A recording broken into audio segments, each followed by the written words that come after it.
Just chill yourself out there a little bit.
Padded Room Podcasting Hour is back on the air, ladies and gentlemen. I am still here. My name is Darian. I run this little pirate ship. My main man, Dusty, has returned. Hello. What's going on, big dog? Oh, nothing. Just, high school starting and all the fun times that come with that. And, of course. And last-minute school shopping. School supply runs, Good dude. night. There goes a couple $100 right out of your pocket. Did it have to happen right then? And it was a huge thing. It happens. And, teenage girls and their emotional states of, don't I won't have what I need when I need it, and you have to get it for me now. And I said, why can't we do it on the weekend? It's a whole thing. Yeah, no way. It's an argument that I'm not going to win. I have seen Carrie. Many times. Yeah. I'm not saying your daughter has any kind of telekinetic powers. No, hopefully not. Let's not find out. Let's just not even figure it out. Sometimes you just got to bite the bullet and... You know what? We'll go get keep the meltdown from happening. I'll get you the Trapper Keeper. Yeah. All right? There you go. Yep, good old Trapper Keeper. Now, let me ask you this, Dusty. My son just started middle school. Yeah. Not allowed to take his backpack to school. Really? We legit have to we had to find him a Trapper Keeper, yeah. Are you kidding me? No, serious. What are you supposed to do with his books? He's got a locker, and he's only allowed to go to it between classes. But still, you're going to have to... So you got to hump your ass back to your locker every single freaking period? Yes. Well, that's crazy. Yes, unless you get, we got him like a big Trapper Keeper satchel kind of a situation.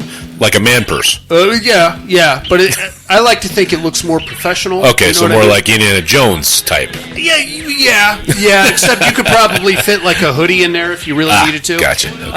And he just humps that thing around. Huh. And that's his jam. What's the deal with the backpacks? They don't want kids hiding shit? I guess not. I don't know what the deal is. The times we live in. I know. Good Lord. How's a guy supposed to get a Penthouse magazine to school to show his buddies what a vagina looks like? Or a Sixer to hide under the bleachers. Come on, man. Yeah. You're taking all the fun out of this shit. Yeah. Damn it. All right, man. Well, we got a horror show to get into here, dude. Mm-hmm. We got listener mail. We got horror news. We got all the fun stuff. I say we kick it off with a little horror news. Sounds good.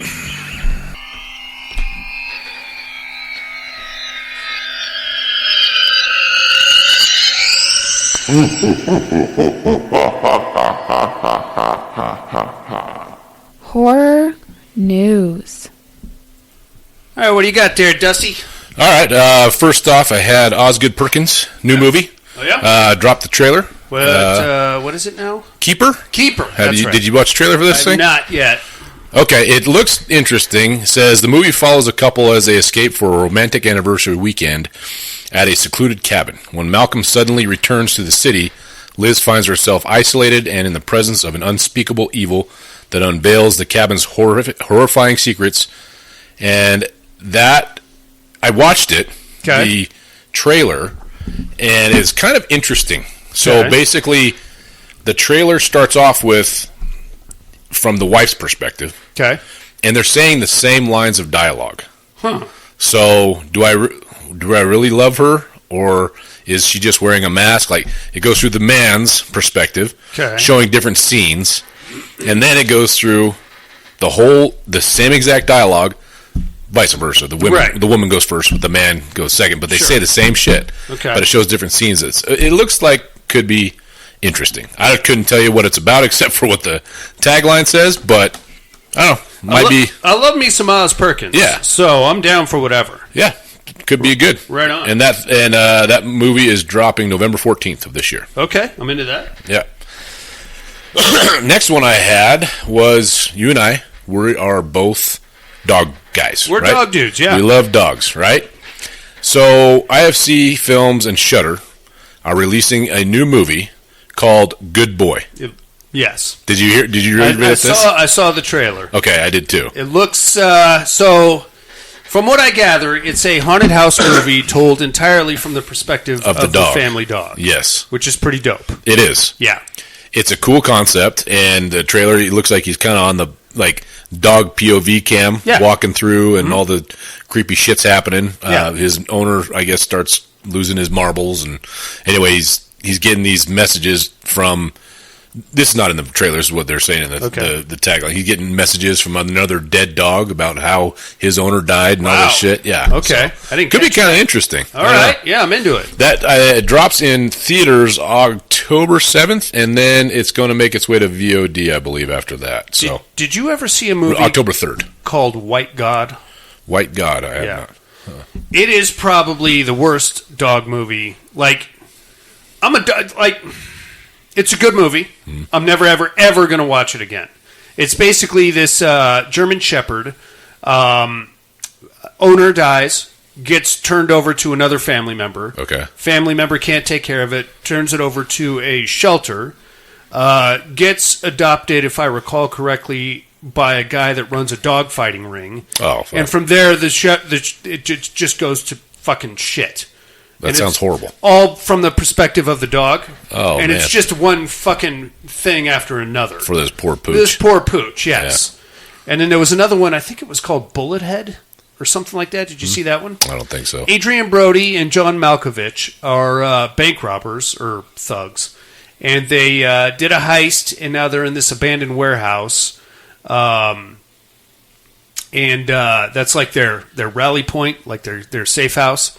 But there used to be a dog fighting ring in the abandoned warehouse, and like the champion dog is still there. Okay. And it's just fucking shit up. Okay. It was like other robbers are trying to get to the safe house. He's just tearing the shit out of them. He's just ripping at everybody to fucking shit. Huh. That's a pretty good one. Antonio Banderas plays the head of the dog fighting ring. Oh, okay. Yeah, it's a whole thing. It's some big names in there. Yeah, it's a pretty good show. Malkovich, Brody, and Antonio Banderas. Yeah. That's some big money there. I think there was a few other people too, but I don't remember. Been a while. But that's a good one. Huh. Yeah, that dog is a maniac.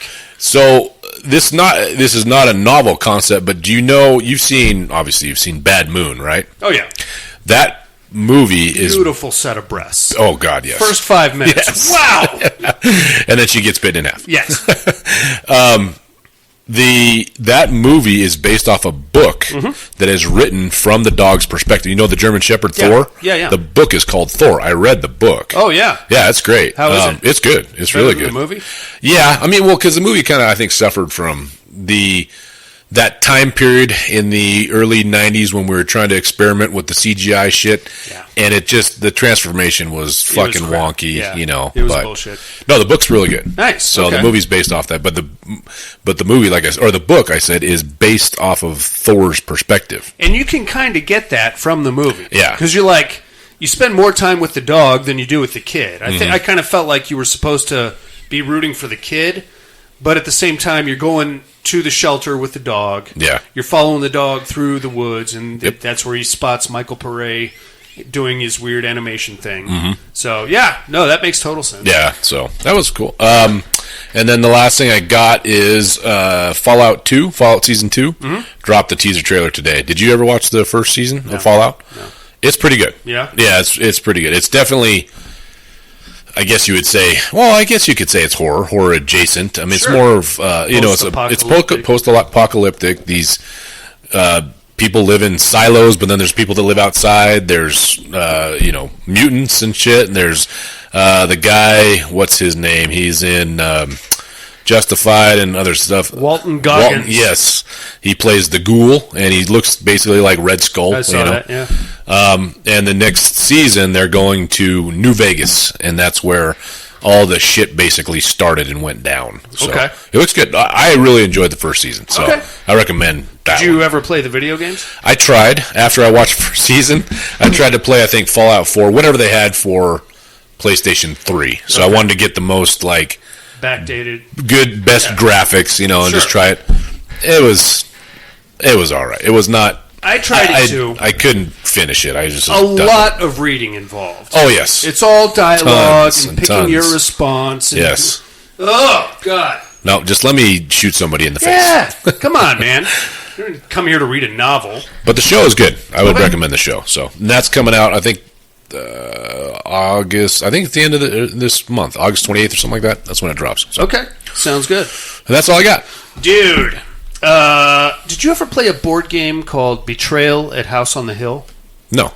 It's pretty cool. I got it around here somewhere. It's I expect that you do. Of course I do. It's basically you and your friends go explore an abandoned mansion, and at one point in the game, via dice rolls, you discover that one of you is a betrayer. Okay. And then that guy goes off and has to read his own little thing in the instruction book, and like the one that I kept getting was the one where I'm actually a giant spider.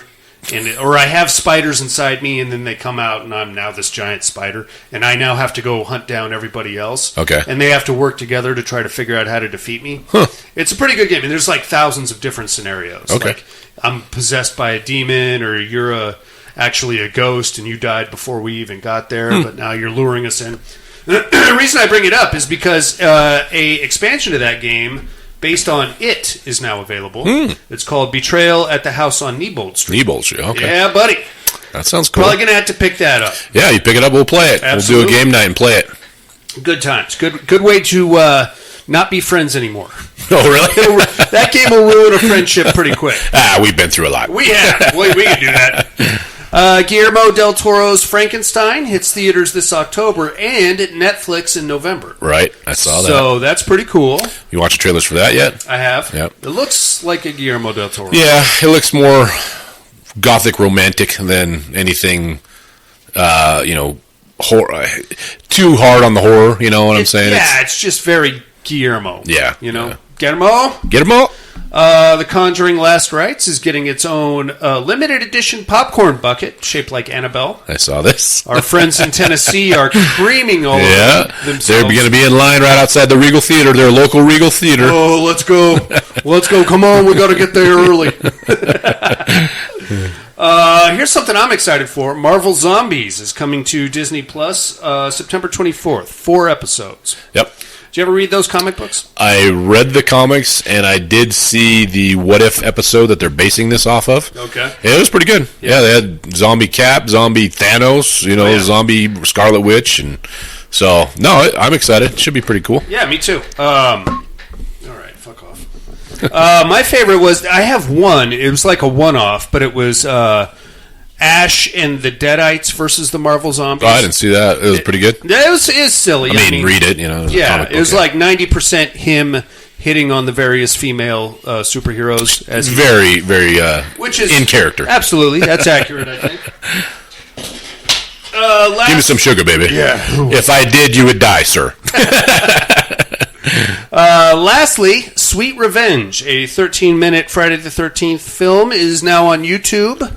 I haven't watched it. Have you watched it? Yes. What did you think? I liked it. Our friends liked it a lot. It was very bring you right back. Camp Crystal Lake, 80s. Jason-centric. Yes. More Jason. Yep. Oh, yeah. Very cool. Good kills. I mean, for 13 minutes? Well, it's professionally done. It's made by the people that are going to be doing the Jason universe. Yeah. Right? Yeah. So you get to see the new Jason. Okay. I mean, he's very Jason, right? Yeah. The mask is slightly different as far as the holes and everything, but Sure.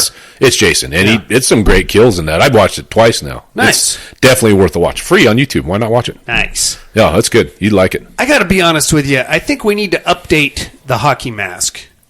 Hockey players haven't worn those for decades. I know, but Now it's it's his thing. more synonymous with Friday the 13th than it is actually hockey. Sure, yeah. You can't put one of those big plexiglass things that goalies wear now on them. That's going to look stupid. Yeah, it will. What can you throw on that guy? Maybe You could go back to the sack head, but I'm just saying, I think the hockey mask is so iconic. It is. You know how much Just- shit has a hockey mask on them now? Oh, yeah, but it's all serial killer centric. It has nothing to do with NHL. Right, exactly. So- That's what I'm saying. Like a Jason mask, I should say. Yeah. We don't even need to call it a hockey mask. It's a We Jason should. mask. Yeah, it hasn't been a hockey mask right. for decades. They're fucking everywhere. I know. Just bought the Red Queen a onesie with Jason masks all over it. I got it just tattooed last weekend. on my arm here. I know. Stupid. Yeah. I don't know. I'm just thinking out loud here. That's all I got on the horror news, dude. You ready for some listener mail? Yeah.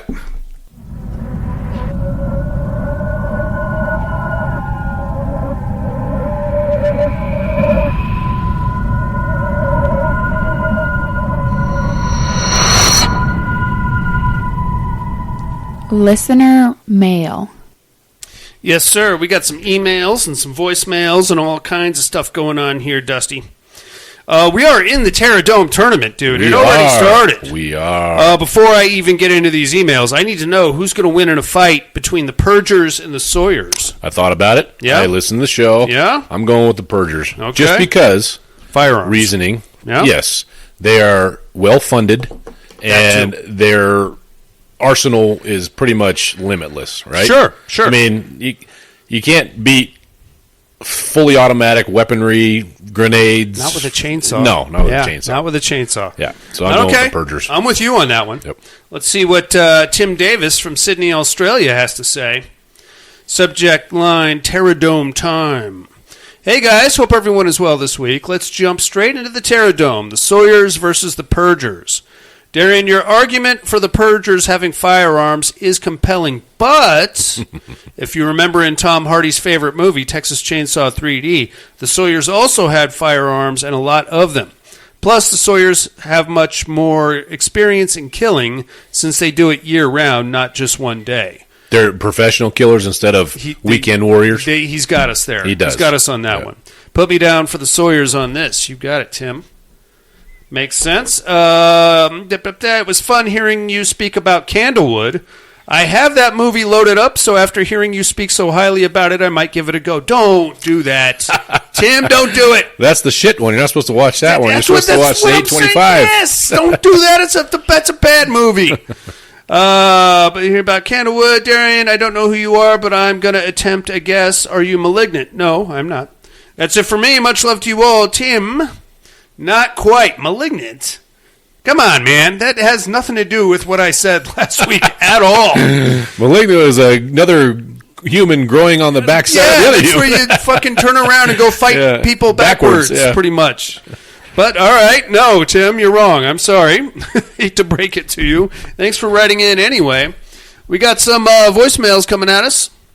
Let's kick things off with our main man in Alabama. Here comes Alan. Alan. Padded room, what's up? Hope everybody's doing good. We're here. Let's see. Terra Dome, give me the Sawyers. Okay. I mean, the Purgers do this once a year. The Sawyers do that stuff every day, and they've got booby traps. Yeah, and they you're do right. have guns, and they have at least one grenade. I figure there's more. They do have at least anyway, one. I saw it. Mr. Darian, are you tricked? Yes. Let's see. Sorority Babes in the Slime Bowl Bolorama. Yes, sir. I guess I'm just not meant to watch that movie. I own it. The print, the DVD I have, the print is very dark and it's hard to see. So tried to watch it on that, didn't like it.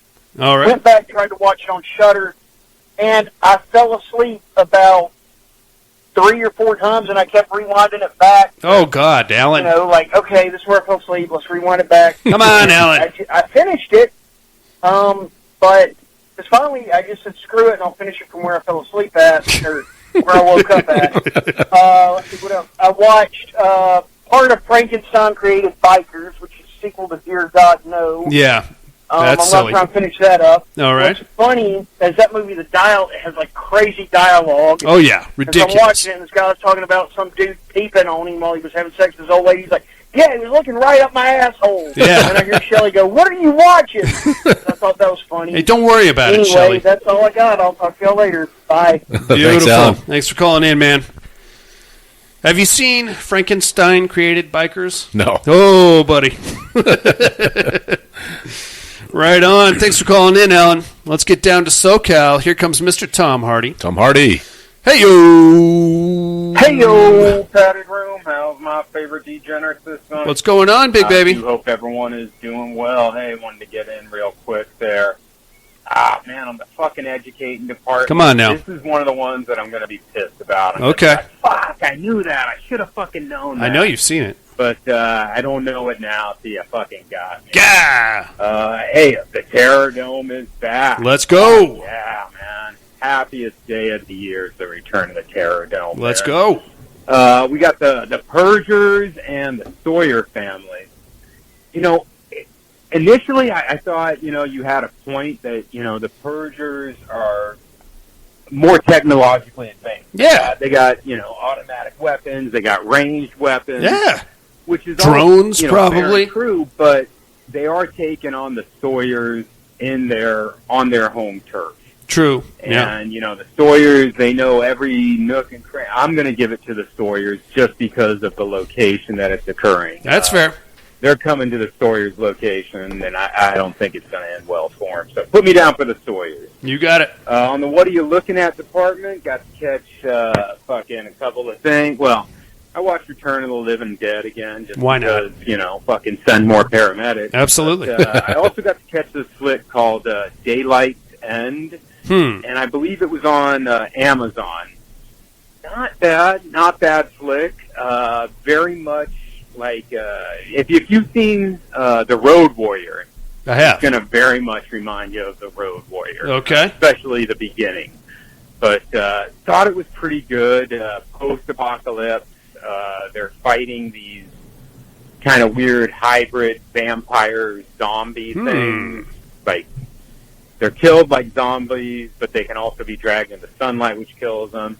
I thought it was a pretty good flick. Sure. Could benefit from, I think, like a little bit more in the budget for special effects, because it was kind of low budget, and a couple exploding heads could really, fucking turn the.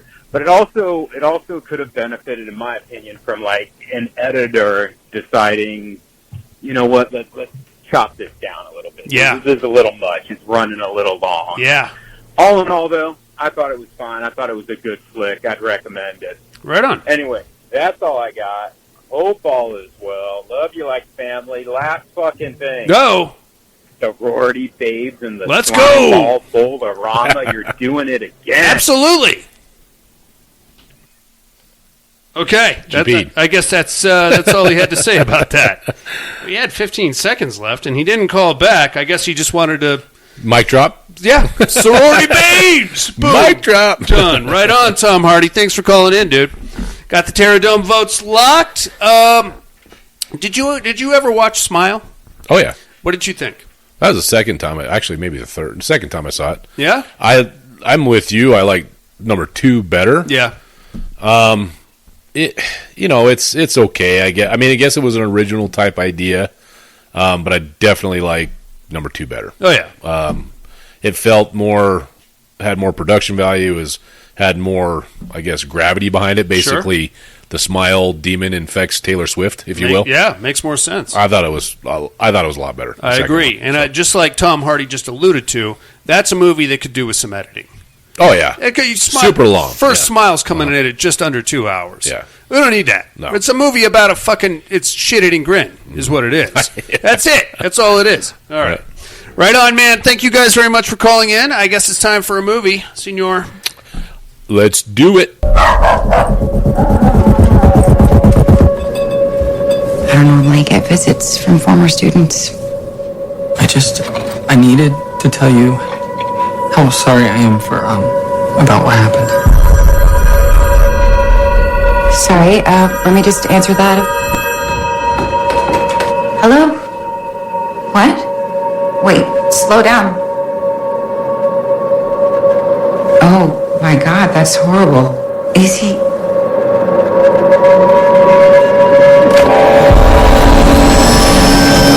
Everything okay?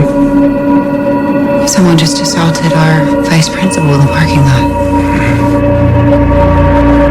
No, Benson. Oh my God! No. What are you doing? This isn't what you want. You don't know me!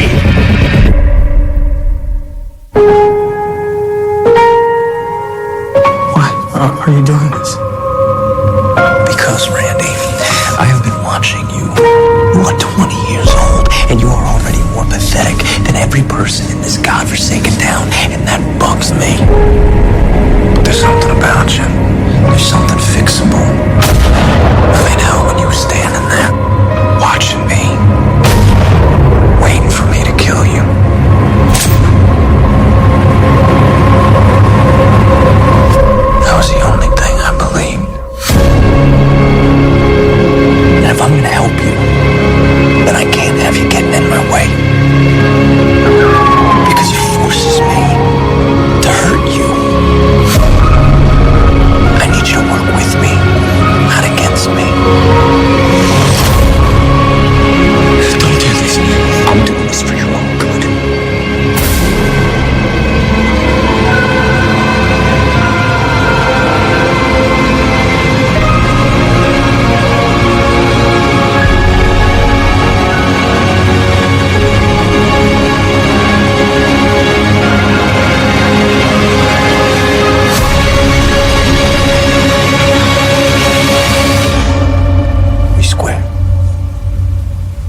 The Passenger, Dusty. Yes. 2023. 6.4 stars on IMDb. Directed by Carter Smith. Written by Jack Stanley.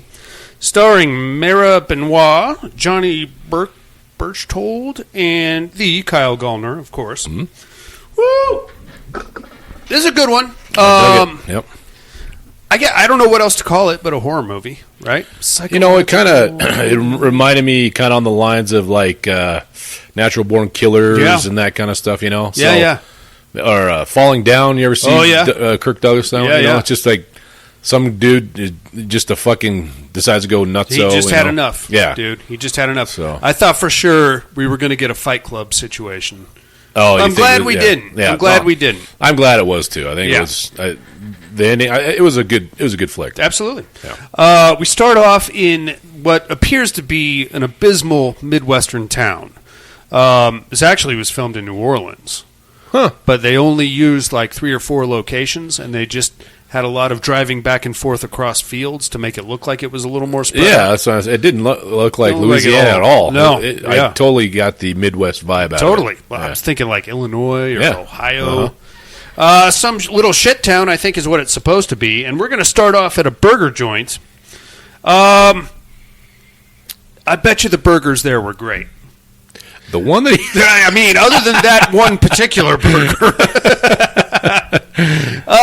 It's a fucking shit show. And I got to say, I feel like this movie actually took place like 2002 or something like that. Just looking at I thought it might have been even a little... Well, just kind of looking at their cell phones, right? Cell they had phones, the flip too. phones, right? So I thought it was maybe... Yeah, I think you're probably right around somewhere 2002, in right that around region. there. Yeah. It's depressing, man. Overcast. This little burger joint, while I'm sure the food is phenomenal, is miserable. And this could have been the start of a great 80s sex comedy. Okay. But it took a very different turn, unfortunately. We have our morning crew showing up to the burger joint. We have a guy there already firing on all cylinders, a guy by the name of Benson. He's mopping the floors. He's getting ready to open. In comes our main character, a guy, we're just going to call him Bradley for now. Yeah. Turns out that's not his real name, but he comes in. Bradley strikes me as a very timid young man, late teens, not much to look at, even less to talk to be honest with you. And this is where he's at in life, and he hates it. And that's all there is to it. Yep. He comes in. We meet two of his coworkers, a guy by the name of Chris, who is undoubtedly the town douchebag. Oh my God! Yes. And his girlfriend. I don't think we even got her name. I don't really think it matters. She was just the town whore. She's ready to fuck right now. Literally. They were basically groping each other while their boss was giving the safety fucking briefing of the as morning. you should, man. if I'm his hand was all the way up her ass crack during the safety meeting. Give her a good fisting during the safety meeting. And then we meet the boss, Mr. Harper. He looks like he should be managing this place. Oh, sure. He's what's his name from Office Space? Oh yeah, Michael? Dwight? No, Dwight was the guy with the stapler, wasn't it? Yes. I'm talking about the... Oh yeah. Yeah. I'm going to need you to come in on Saturday. Yeah. He's basically that guy if he made $14 an hour. He reminded me of the boss on Waiting. Oh, yeah. The guy that plays the dad in Krampus. Yeah, exactly. Adam Scott, I think. I have a hard time hating these guys because we've all had this shit job, you know. Yeah. And to be honest with you, dude, if I'm working at a fucking burger joint making $6 an hour and the town whore is working there with me, I'm gonna bang her in the freezer. I'm gonna bang her in the parking lot. The men's room, the ladies' room. Not with Captain Douche Nozzle there. I don't. Well, no. Of course. You're saying if I you will were the probably guy. be douche nozzle, gotcha. except I won't be that kind of a douche nozzle. I'll be the one. Well, we'll get into that in a minute. But and it's like you work at a burger joint. What are you going to do? Get fired? That would be that's a blessing. Getting fired from that place. But where else are you going to go? Yeah, I don't care. I don't care. You're going to go sling shit at the town manurery or something like that. Or there's a much higher class diner that we'll get to here in a second. Anyway, we're hanging with Benson here, or not Benson, Bradley here for a second. He's got a good rapport with Benson, the actual hard worker. In comes the douchebag and his whore girlfriend, and he's like, oh, God, I don't want to work with these fucktards today. Here comes the manager. We have to have our morning meeting, which is basically the manager berating everybody. And then, not unlike waiting, the manager takes Bradley into the back room, and he's like, hey, man, you've been working hard, and, what are your plans for the future? And I got a new spot opening up. I got a great mid-management position for you over there.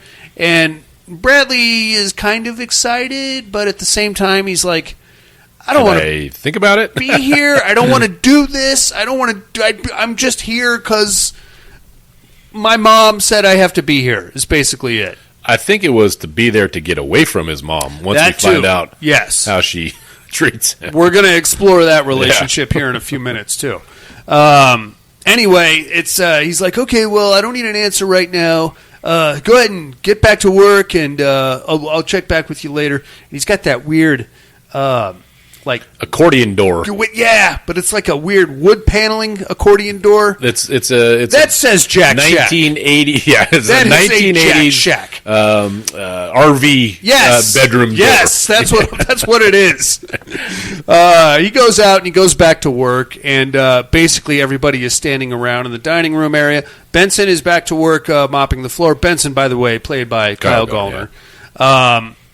Fucking Chris and his girlfriend are standing. Now, Chris got a little bit of an ass chewing from Harper about leaving a burger on the warming plate, overnight. So that heat lamp, whatever it is, and it's still sitting there. Nobody's touched the burger. Mm-hmm. Chris is on the point of going knuckle deep on the girlfriend, and then he gets on the order up microphone. Yeah. Can I have a slice of pussy? Ooh! Total douchebag. This is exactly the type of thing that I would be doing if I was 19 and working in this place. Except I wouldn't do what's about to happen. He gets on the microphone and he's like, pussy, pussy, pussy. Oh.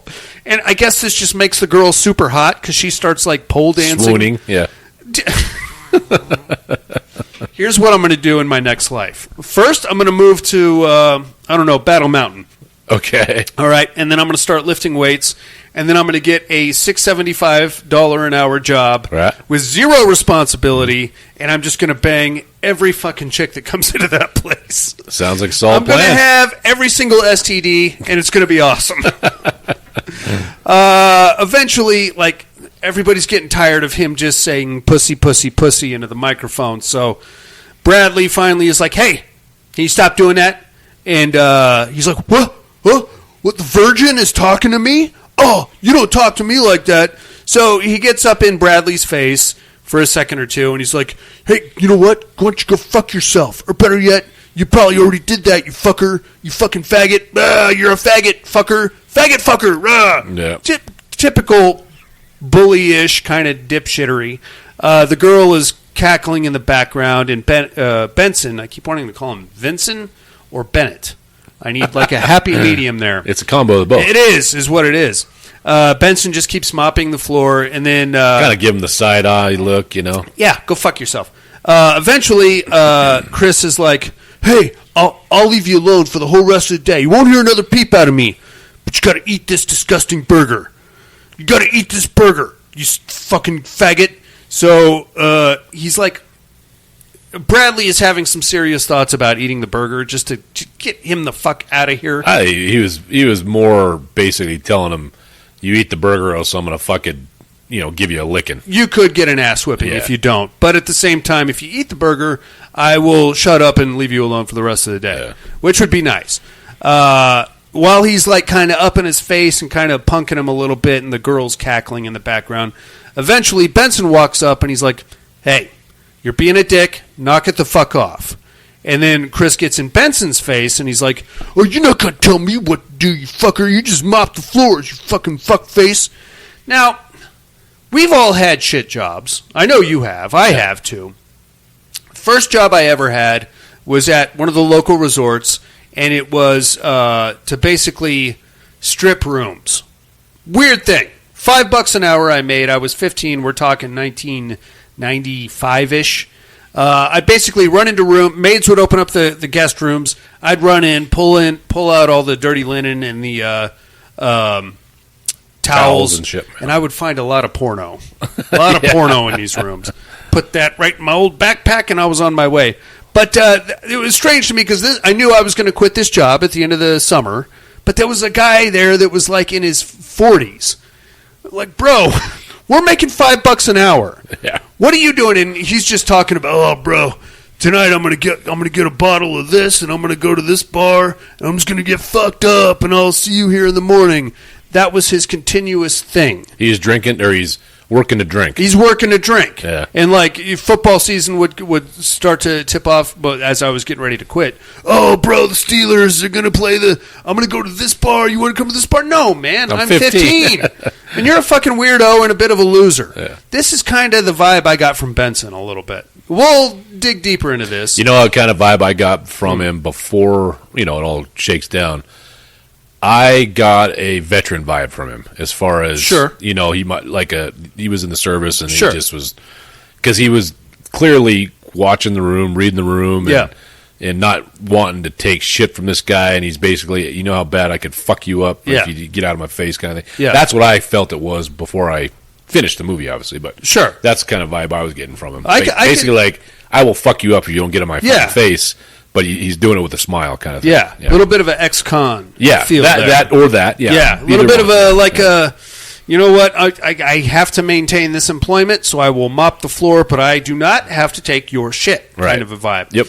But he gets in Benson's face, and Benson plays it off pretty cool, and he's like, "You want to take your fucking hand off me?" And then he's like, "Would you go fuck yourself?" Ugh. So Benson just calmly puts the mop down, walks out of the store, goes to his car, smokes a cigarette for a few minutes, and then pulls out a double barrel from the trunk of his car. Mm-hmm. Comes back in. I don't think Bradley did eat the burger. Yeah, he did. Did he? He took a bite out of it. He took a bite, Yep. but he didn't eat the whole thing. No. All right, I'm going to call That's when Benson stepped in after he took his first bite and said, why don't you fuck off and stop, Benson comes back with a shotgun. It's loaded. Blasts Chris as he's about to eat the chick's box. I don't know. He was like upside down in a booth. Blasts Chris, throws him across the room. Chris is like, and then he shoots him in the head. The chick starts screaming and freaking right out. Back in the weird manager's playpen area, we find Harper, who's watching hardcore pornography, with headphones in. That's balls. Yep. Right there. Shut my door. I am happy to watch some porn at work, but I got to be aware of my surroundings. You can't put the headphones in. No, who's going to Somebody's coming down the hall. You got to button up and zip up real quick. You got to be ready. You might have to dive under your desk. If you have to. Yeah. Escape. Oh shit. Wait, just throw the laptop. Fuck.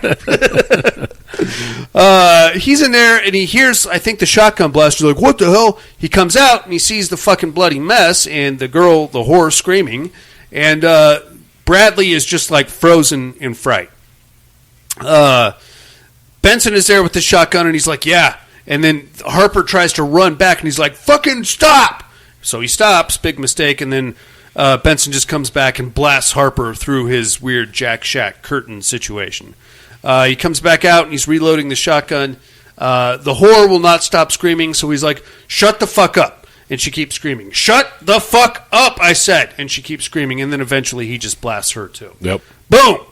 And then he grabs Bradley, and he's like, all right, come on, we're leaving. So they take off, they lock up the burger place. Well, he had him fucking help him drag the bodies back into the cooler. Yeah. And they cleaned it up so that he would give him some time. A little more time. Right, so nobody's going to look in there and see blood splatter everywhere. And, Yeah. what the fuck? And call the cops, right? Yeah. Which is good thinking. Yeah, If you yeah. just did like an office shooting. Sure, he was doing the math in the car. Oh, yeah. We got about 7 hours, I take it, before we're kind of being looked for. Yes. So off they go, and as Dusty alluded to, he does the quick math. He says, we got about 7 hours. Who knows where we'll be 7 hours from now? Yeah. He's having a great time. Oh, yeah.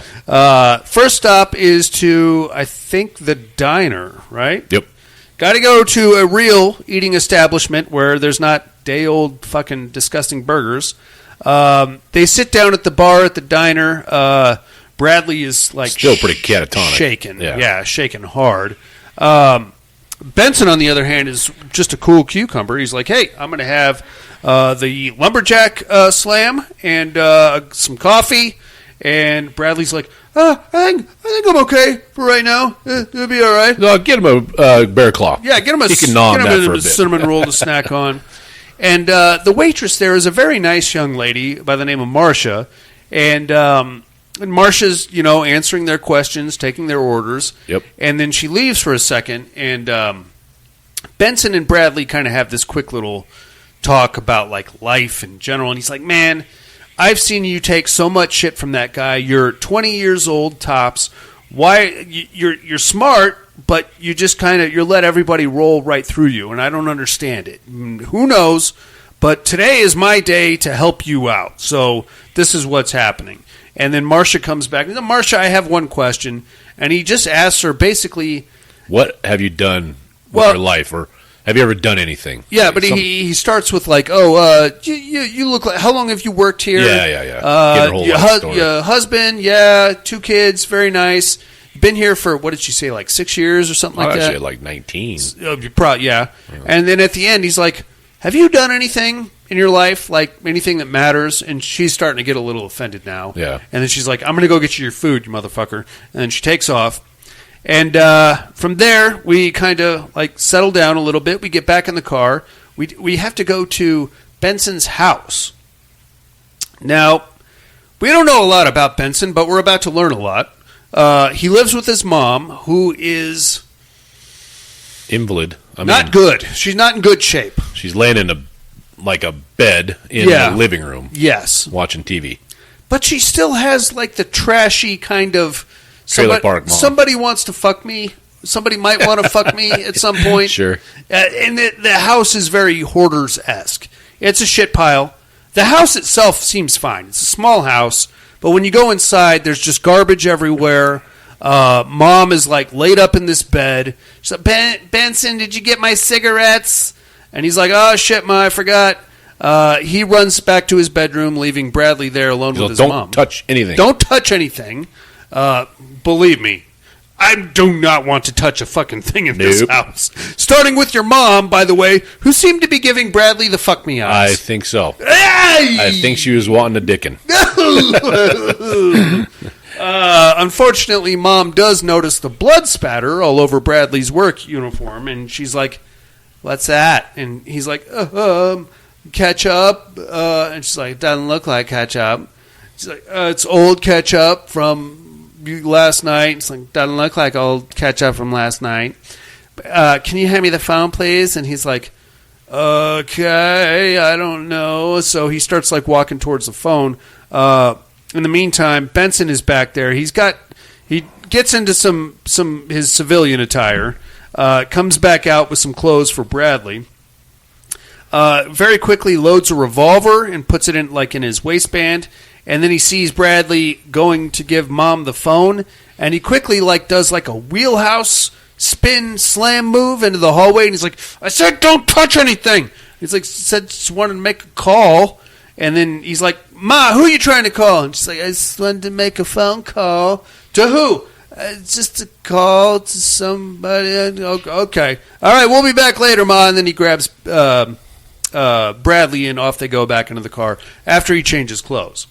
We have ourselves a quick conversation in the car, and we talk about what the fuck is going on with Bradley. First off, his name's not Bradley. His name is Randy. His last name is Bradley. Mm-hmm. Unfortunately, his name tag at the burger place said Bradley, so everybody's just been calling him Bradley the whole time. Yeah, just because he's so invisible. Yeah. That his boss didn't even know that his real name was Randy Bradley. Right. Yes. Because he asked him the same thing in the beginning. He's like, actually, it's Randy, sir. He's like, why are you wearing a name that's tagged that says Bradley? Yeah. So, well, that's my last name. He's all, well, what the fuck? He's all, well, you gave it to me. Yeah. And you haven't fucking said anything for this all time you've been working here? No. Yeah. Sorry. Bradley's fine. Yeah. You call me Bradley. So that's pretty fucked up. And via some quick conversation here, we're going to find out that Bradley, we're going to call him Randy now, was held back in the second grade. He's not 20, he's actually 21, and that's cool. So, but we don't know why Benson gets a pretty good chuckle out of the being held back in the second grade. He's like, come on, man. What, you not color between the lines? Yeah, like, what the doing? fuck? You some kind of Did tard? you eat the wrong color of crayon? Is that what you did, you fucker? You get a little bit of a chuckle out of that. But then he's like, okay, so you never had a girlfriend. You never did this. You never did that. He's like, well, actually, I did have a girlfriend once. Her name was Lisa. He's like, all right, well, what happened with Lisa? Her cat died, and she broke up with me. She broke up with you because her cat died? He's like, yeah, I think so. And then she just never called me again. Like, all right, well, we're going to figure this out, bro. We're gonna sort you out. Where is Lisa? And then we find out she works at a Build-A-Bear kind of place in a mall. Yeah, that's what it was a Decorate-A-Bear, but it was same concept. Yeah. So off he's like, well, we're going to sort this out right now. I should mention, and this is something I found wildly off-putting, Benson's sweater. I was going to see if you had mentioned that. What the fuck was going on with Benson's sweater? Red Queen and I are watching this, like, what the fuck is he wearing? It's very distracting. He is like a chemise camera, like a fuzzy yellow mustard colored fucking sweater. It looked like he took a thrift store rug and just draped it over himself. Sure, yeah. And it was like neon green. And he had a very tight white shirt with a bulldog on it underneath. No, it was it was a skull with like bunny ears.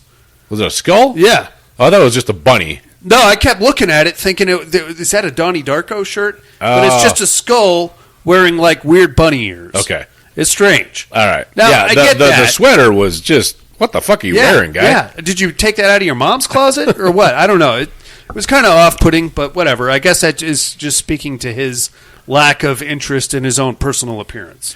Right, and he gave Randy his trench coat. Yeah. That he obviously wears that around, too. Yeah, and the Motorhead and his Motorhead t-shirt, which, that's cool. Yeah. I mean. Although I have to ask, what the hell happened to the neck of that thing? Oh, yeah, it was stretched way the fuck out. Yeah. Down here is like a cleavage shirt. Yeah. Or so I don't. All right, whatever. I don't know. I think it just speaks to It's the disheveled look. Pulled it off. Yeah. Nailed it perfectly. He had like a half a mullet going, like one side was shaved and the other one wasn't. Yeah. It looked like he had like the mohawk, but then he let it go for like 4 months. Yeah. And now it was like a weird comb-over situation. I don't know. He had the trailer park look down. It's the I don't give a fuck about anything look. So I'm too cerebral. I don't need to worry about my fucking appearance. Chicks dig that, man. That'll get you laid. You got to smell like an asshole, though, is the problem. That's where I got to take a step out.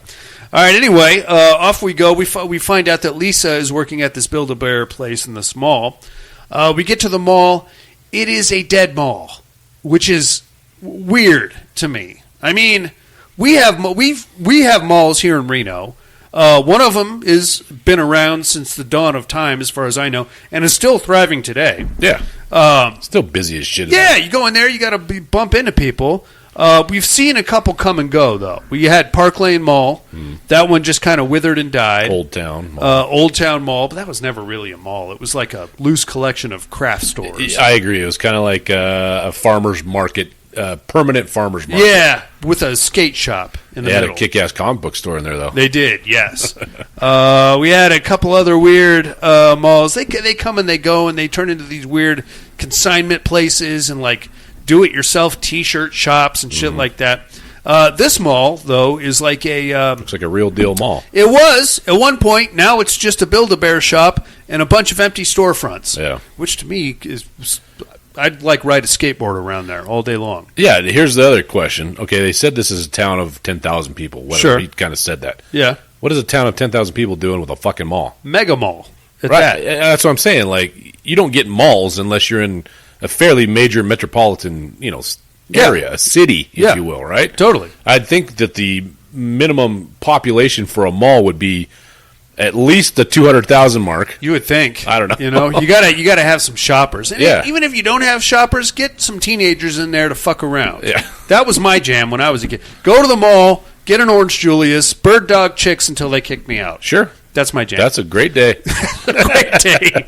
Maybe get a phone number or two. More to the point, my friend would get a phone number, and then I would find a chick that was kind of quiet, and I'd get her phone number. Sure. That was my tactic. All right. Anyway, Dusty, don't judge me, dude. I am not. We all have our shticks. We go in there. We track down Lisa. She seems nice enough. She's working at the Build-A-Bear by herself. And she's like, oh, hi, Randy. How are you? It's that awkward moment when the weird ex-boyfriend / acquaintance shows up. And she's like, what are you doing here? She drums up some quick excuses about a big party of kids coming in there. Ain't nobody going in there. No. And then we have Benson, who's just kind of circulating. He's lurking in the background. Just kind of. If I wouldn't known better, I thought he was tit lurking. Well, there's no tits in this movie. But I'm just saying, he could be. In this situation and the next one we get into, he's very lurky. Lurky. Yeah. He's lurking about. Right. With a very judgy look on his face. I mean, I get what he's going for here. No, you understand what he's doing, yeah. More to the point, like if I'm Lisa, okay, you want to have this cathartic moment, and I guess we can do this. She's like, okay, well, if you're not a customer, you got to fuck off. So they're like, okay, let's build some bears then. So they sit down and start building dinosaurs and bedazzling them, basically. We find out a little bit more about what happened with Lisa. She's not mad at Randy. I don't think they were ever really together. It seemed to me, I got the impression that it was like they were talking, a 1 month thing, like a fling-ish, or they were talking for a while, maybe went on a date or two. Sure. But it seem like it was a year-long thing. Actual boyfriend-girlfriend situation. She breaks it down. She liked him. She liked him a lot. He liked her. He doesn't understand why she quit calling when her cat died. And she's like, well, I needed you to be there for me when my cat died. And he's like, I'm sorry, I thought you needed space. And she's like, well, I needed you to care that I didn't particularly care that my cat died, but I needed you to show me that you cared that my cat died, and just kind of. Basically, it sounded like she was trying to get an emotional response out of him. He's a fucking automaton. Exactly. I think that's the best way of putting it. Yeah. Yes. And he's like, well, sorry. And she's like, okay, well, party's coming in, so let me ring you up for these dinosaurs you made. So she rings them up, and off they go. They get out to the parking lot. They hop in Benson's car, and he's like, all right, fucker, well, now what do we got to, should we skip town or what? And this is when Randy kind of comes clean with Benson about why he got held back in the second grade. Very silly. It was, and I'm not an asshole, but if he was telling me that story, I would have laughed just like that. I would have laughed like a maniac. And he's breaking down crying about this. All right, anyway. So why he got held back in the second grade, it was his mother's call to hold him back a year. And it wasn't because of any developmental issues. It was because of a quote-unquote incident. Mm-hmm. He had a great second-grade teacher. Everybody loved her. She was one of the best teachers in the whole school. Her name was Mrs. Beard. And during a spirited game of table football, which we all played, apparently you can play that with an eraser. No. I've never played it with an eraser. Fold up triangular paper. You got to do the triangle thing. Yep. It's table football. You flick it, you try to get it as close to the edge for a touchdown. If it goes over, you can try for a field goal. You got to do the goal. Your opponent has to do the goal post, and you flick it through his goal post for 3 points. Everybody's done it. Apparently, he was doing it with an eraser, and everybody in his class was doing it with an eraser. He got busted by Mrs. Beard. She came over, and she took his eraser away, and he just had this tidal wave of emotion about why he was being singled out in that moment when the entire class was playing table football. So he lost his shit for a second. He rigged himself up a quick slingshot. Trebuchet? Yeah, trebuchet. I said good day, sir. I will lay siege to your fortress with my finger eraser. And he launched it at Mrs. Beard, and it just happened to catch her at the wrong angle, and it blasted her right in the motherfucking eye, and it popped her eyeball. Basically, is what happened. He said there's still some lead hanging on to it. That's from what it was. Yeah, there was just some lead. Poked her right in the eye. Got an infection. Basically, cost her an eye, and then she took a little leave of absence. When she came back, she was wearing an eye patch. And shitty children, as they're wont to do. Shitty children to start with, started calling her Blackbeard. But then, because it's kind of funny, the other teachers started calling her Blackbeard behind her back, and then she eventually quit her teaching job altogether. Had a nervous breakdown. Left the school, and kind of disappeared into obscurity. He never forgave himself for that, and he kind of views like his life as some kind of a reflection. Like his whole thing about not standing up for himself to Chris was that, you know, he has these weird reactions, and sometimes really bad shit happens to people, so now it's best if he just doesn't react at all. Yeah, he just felt like every decision he ever made for himself was the wrong one. That's why his mother is very overbearing. We haven't really got into that yet. Yeah. But super controlling, overbearing. Yeah. What are you doing? Why aren't you at work? Yeah. He receives like basically Norman Bates' mom is his mom. Yeah, and he gets a bunch of cell phone calls as the day goes on from his mom. Where are you? Why aren't you at work? What's going on? I don't know what happened. What do you mean friends? You're not out with friends. You don't have any friends. This goes on and on. He just keeps, okay, I'll call you back, Mom. And then he hangs up. So now, having this kind of breakdown, this cathartic moment here in the shopping mall parking lot, Benson is like, okay, we're going to go find Mrs. Beard. So they go first right to the old elementary school that he went to. Mm-hmm. Gets in there, and this is where we find out. This was kind of, I don't know, humanizing, I guess, for Benson, because Benson goes in there and sweet talks the hell out of the front desk secretary lady. And he's like, okay, we're trying to track down Patricia Beard. Does she still work here? And she's like, oh, yeah, she just came back to us. Oh, okay, I know it's Saturday. Is there any way that we could get, like, her contact info? And she's like, oh, we don't give out that information. And he's like, okay, well, let me explain what's going on here. This is Randy Bradley. And she's her eyes just get this big. Oh, the Randy Bradley. And he's like, yeah, you know, the one that banged with the eye and she's like, oh God, let me see what I can find out for you. And old Benson manages to sweet talk the information out of the secretary there. Yep. And he can act so. He's a smooth talker. He is, but it kind of speaks to an indifference as to like his antisocial nature. You know what I'm saying? Well, I think I do think he was probably, like I said before, probably a very intelligent guy. Yeah, and because he talked about how, you know, this is the fucking epitome of consumerism and you know, society buying the mall, buying shit that we don't fucking need, and you know, and then a lot of things, and the whole what he's trying to do for him is basically fix him, right? Yeah, he thinks he can fix him.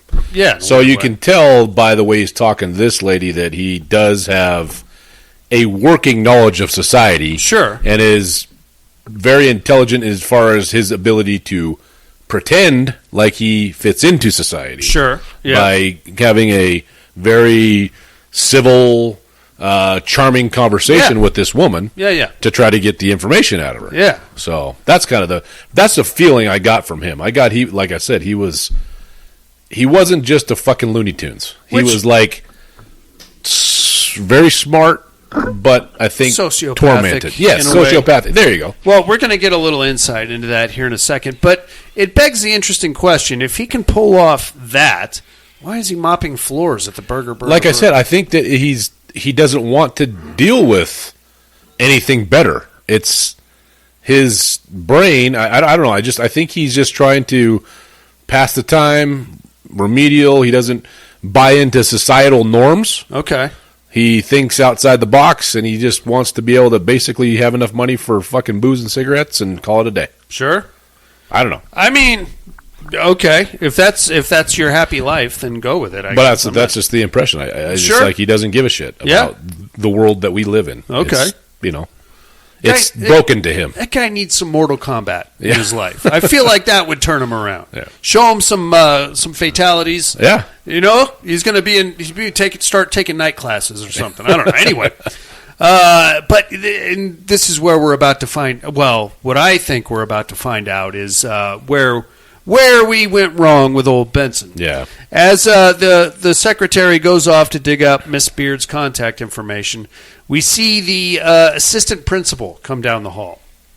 A guy by the name of Mr. Edison or something? Something or Mr. like that. Yeah, something Edwards like that. or something? Henderson. Henderson, okay. He comes down, and Benson spots him immediately, and there's like a moment of recognition. And he's like, Mr. Henderson? And he's like, yes, sir. And he's like, Chester Henderson? Used to teach third grade? And he's like, yep, it's been a long time since I taught third grade. I'm an administrator now. And he's like, do I know you? And he's like, I guess not. And then he goes out, walking out into the parking lot. Mm-hmm.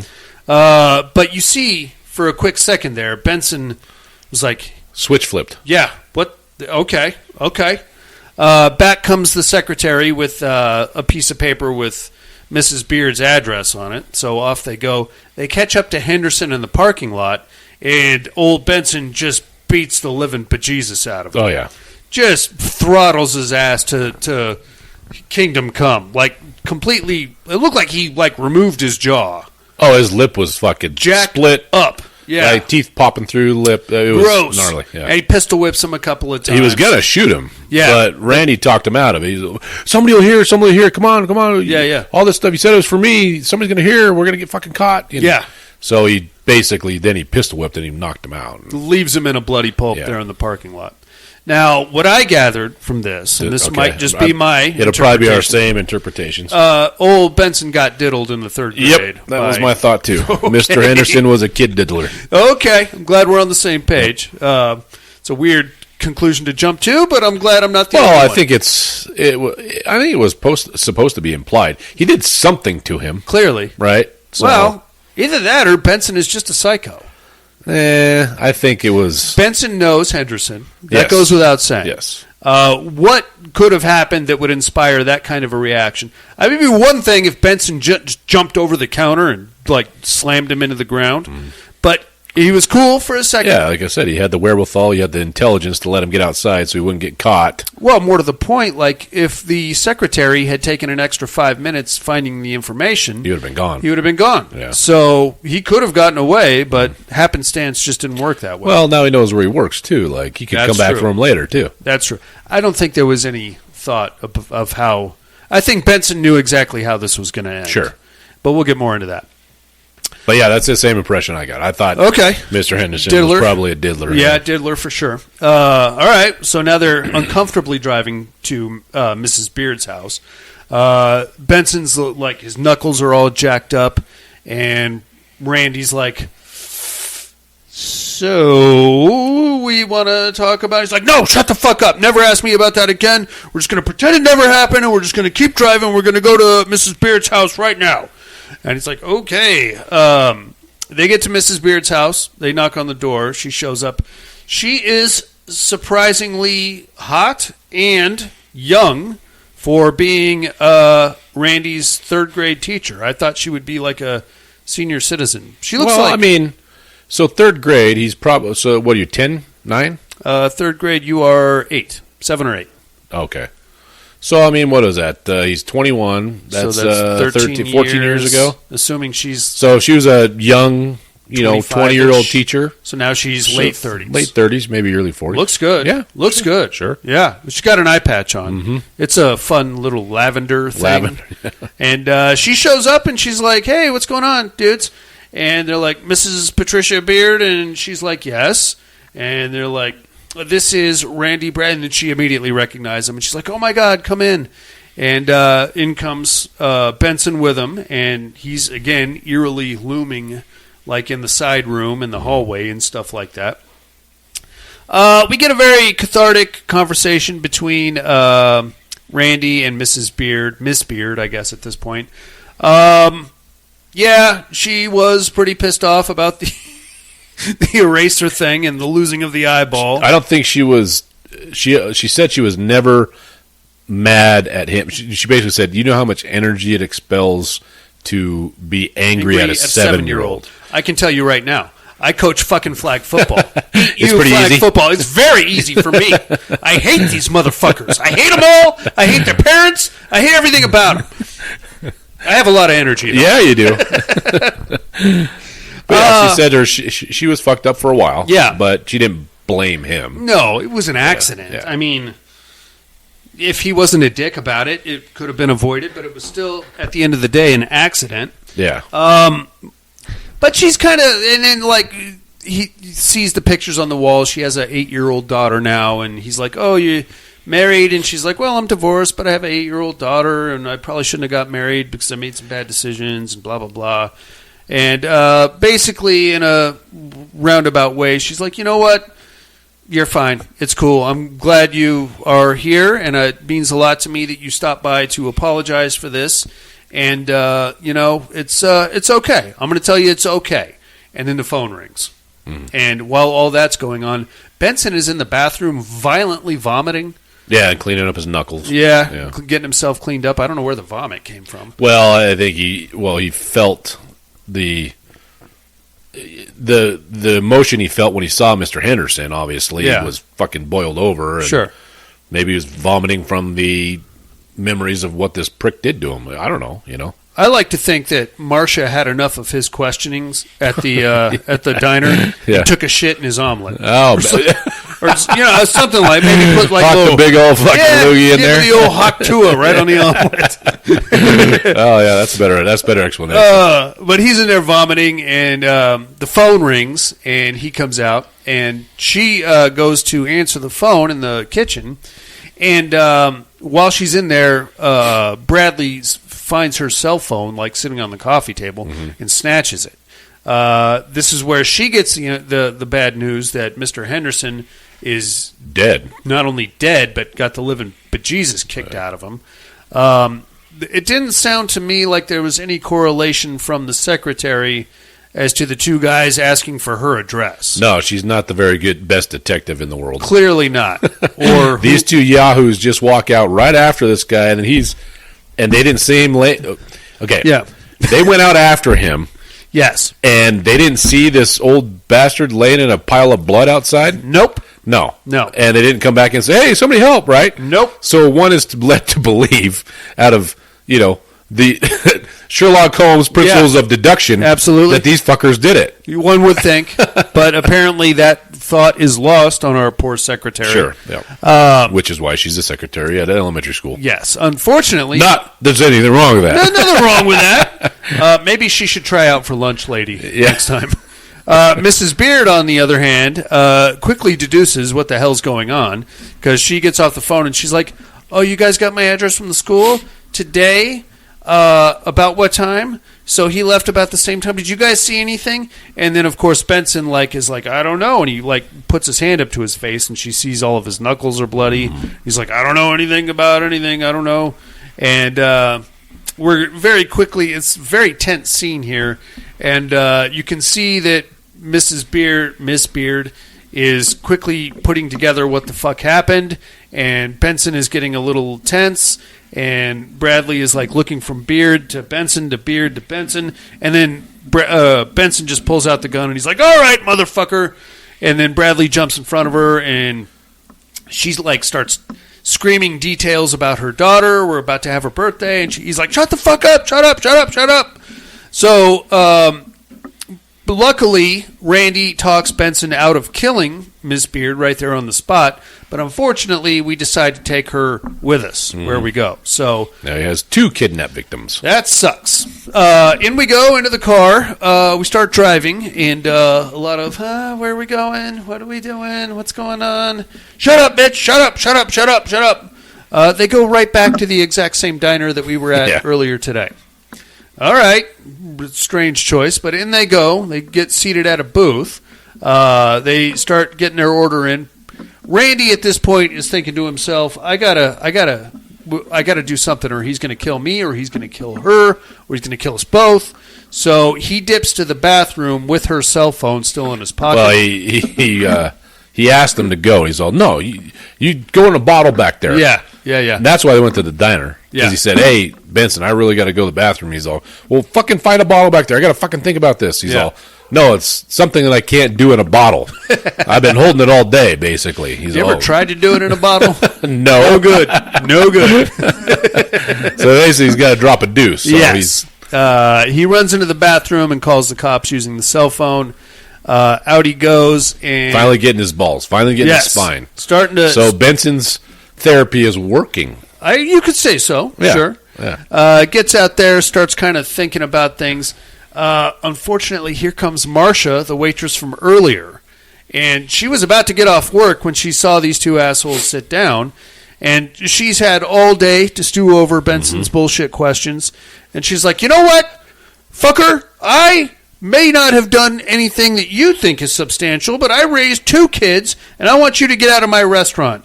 And Benson is like, oh, can you just fuck off? Can you just fuck off? And the other waitress is like, Marcia, it's cool. It's cool. Just get out of here. And she's like, no, it's not cool. I want him to leave. I'm not leaving. He needs to leave.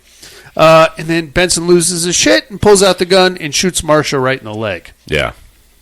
Wildly unnecessary, but I guess he's a little frazzled at this point in time. So yelling, screaming, freaking out, of course. Now here comes the cops. We get a quick little monologue about how Benson went to the zoo once when he was a kid. Well, before all this, what happened? He was pointing the gun at Mrs. Beard. Yeah. Miss Beard. Oh, yeah, he shot... and Randy jumps in front of her, basically, to save her. Yeah. And then he freaks out. He's like, Brandy! Because he's, for some reason, he's got this affinity for Brandy. All of a sudden. He's a project guy or whatever. Maybe he thinks it's his friendship somehow. Yeah. And so he feels bad about Really shooting him, so he's trying to stop the fucking bleeding on him. Yeah. So, why the fuck did you do that? Why'd you do that? Yeah. And he says, hey, Benson, I was the one that called the cops. Yeah. And then that just deflates him. Yeah, but at the same time, he's like, well, you finally did something. Yeah. So you got that going for you. And then Benson goes out and basically commits suicide by police. Yeah. And then we cut to a little prologue.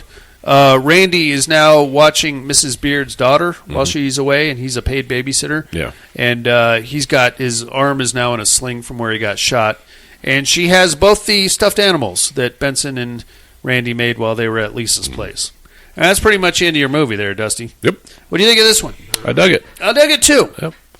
Thought it was good. It kind of taps into something for me.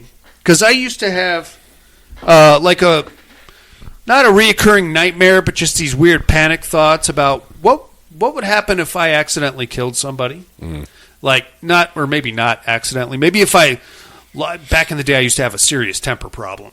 What if I freaked right out and killed somebody and then, oh shit, my life is over, but I can probably buy myself another 6-7 hours before I realize my life is over?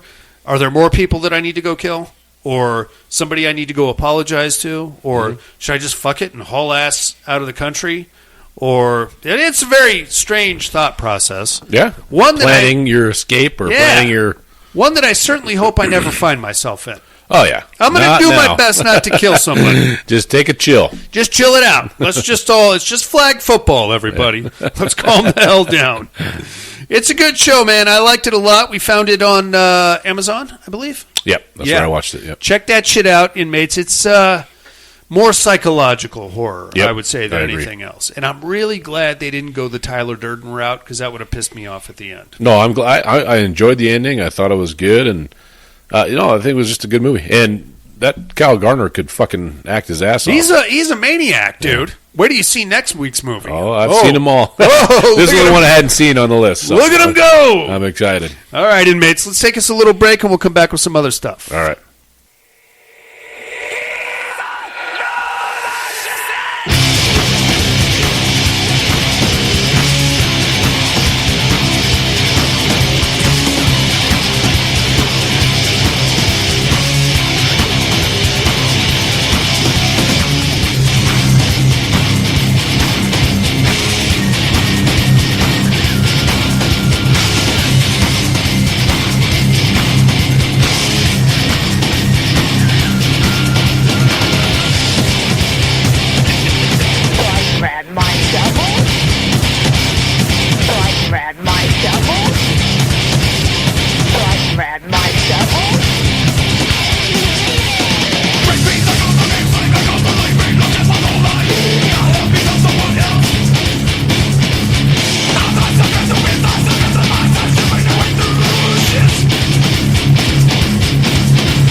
Stupid. Stupid. Yeah, what?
Yeah, what? Very stupid. Hey inmates, if you like what you hear, head over to the Padded Room Facebook group and support us through the Patreon link with a small monthly donation. Check out the T-Villain link at paddedroom.podbean.com and grab some t-shirts. Thanks for listening and enjoy the rest of the show.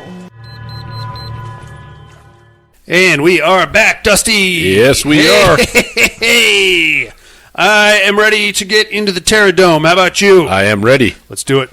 No tears, please. It's a waste of good suffering. I'm not gonna hurt you. You didn't let me finish my sentence. I said, I'm not gonna hurt you. I'm just gonna bash your brains in. I'm gonna bash them right the fuck in. I'll kill you all. I'll drive you crazy. I'll kill you all. My worst dream come true.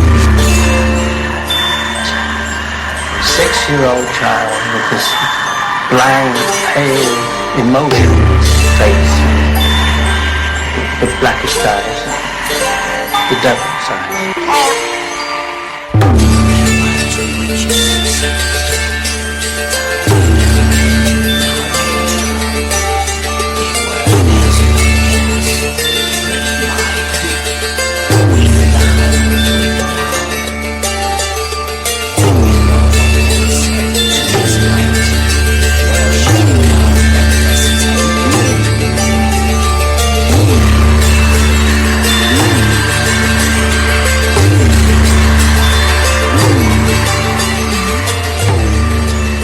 Welcome to the Terror Dome.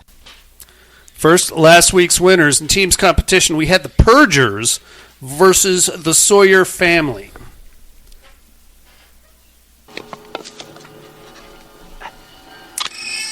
They came in trucks to start, then motorcycles, then ATVs.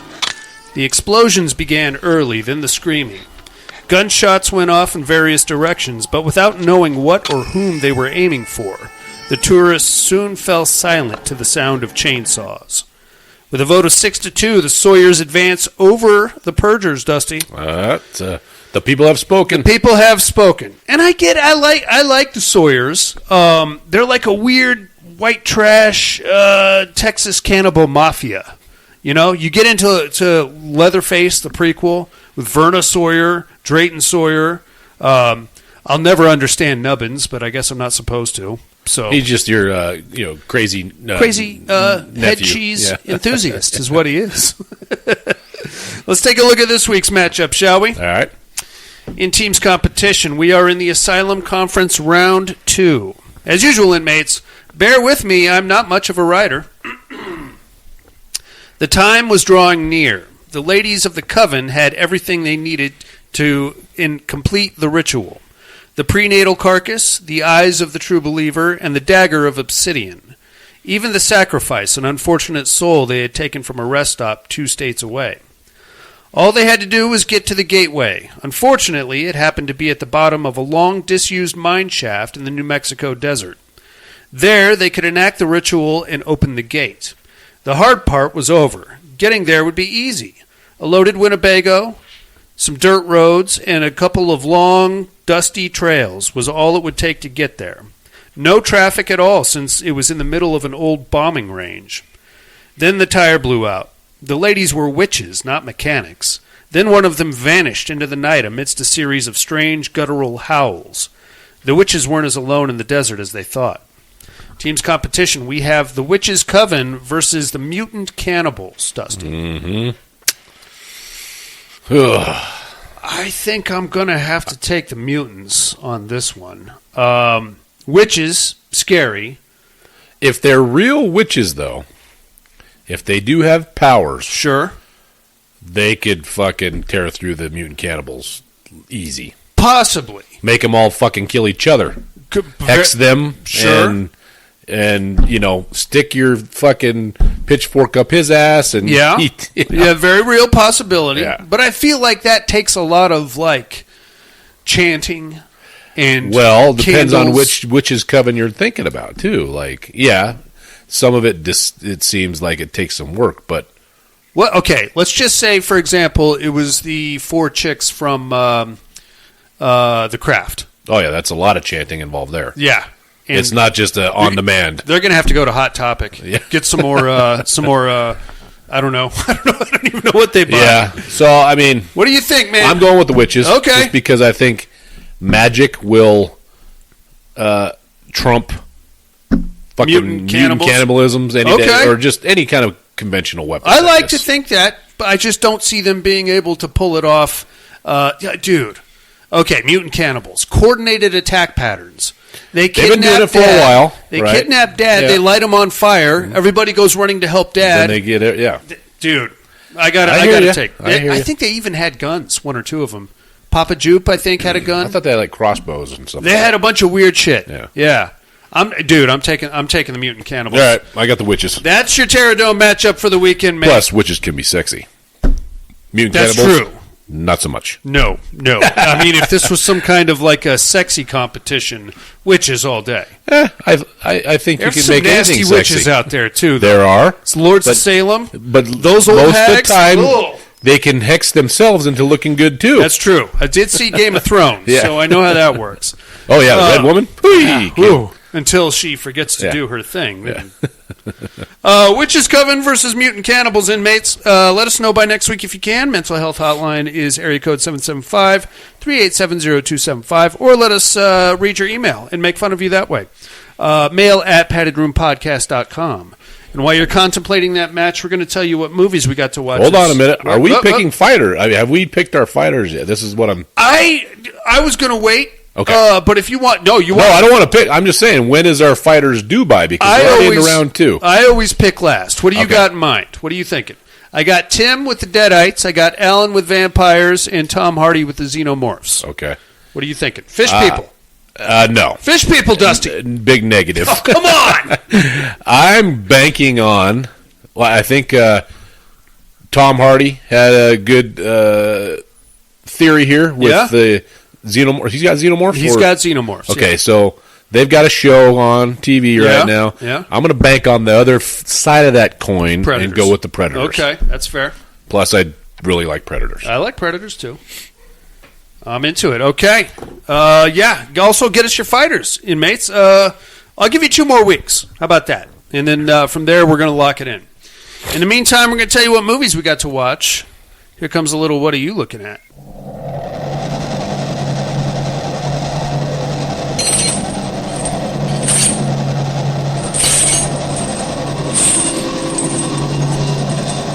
What are you looking at?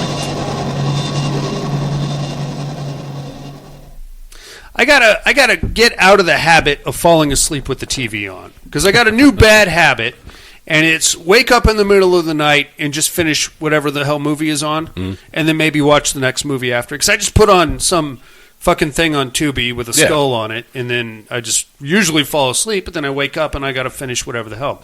That being said, I watched The Wild from 2023. Haven't seen it. Oh, it's a journey of self-discovery amongst 3 grieving best friends. ladies, of course. One of their other best friend either died in an accident or possibly committed suicide. We can't figure it out. One of the chicks really wants to get to the bottom of this because she kind of blames herself. So they go out to the wild, if you will, where the accident occurred, and they do a little girls' camping trip. And there's a lot of infighting and henpecking and, well, you knew this and you didn't do that. Well, you're an irresponsible bitch. And come to find out, the dead friend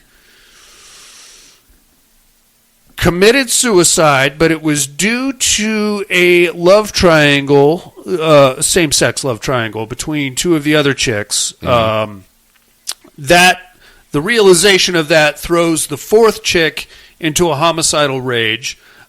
She kills a poor hapless hiker that just happens to be walking by, and that's about it, really. Yeah. Okay. One of the chicks was really hot. She's like Indian or something.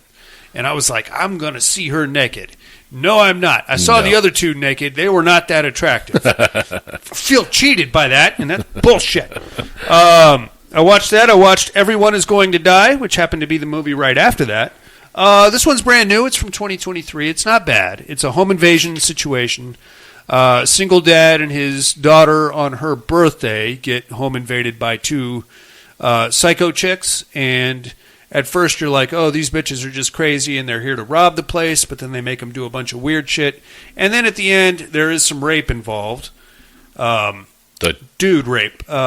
Chick raping dude situation. Well, chick forcing dude to have sex with another chick. I guess that's still technically rape.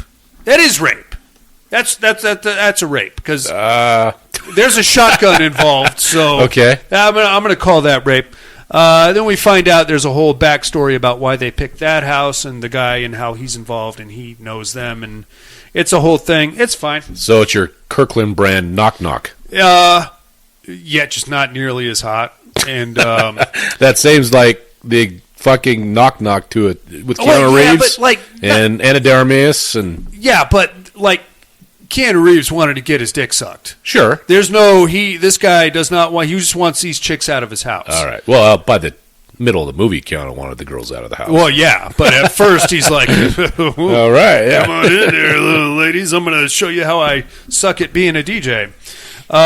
It's fine. It stars Ray Winstone's daughter. Do you know? Does that name ring any bells? Mm-mm. He's a very scary Irishman. He was in The Departed.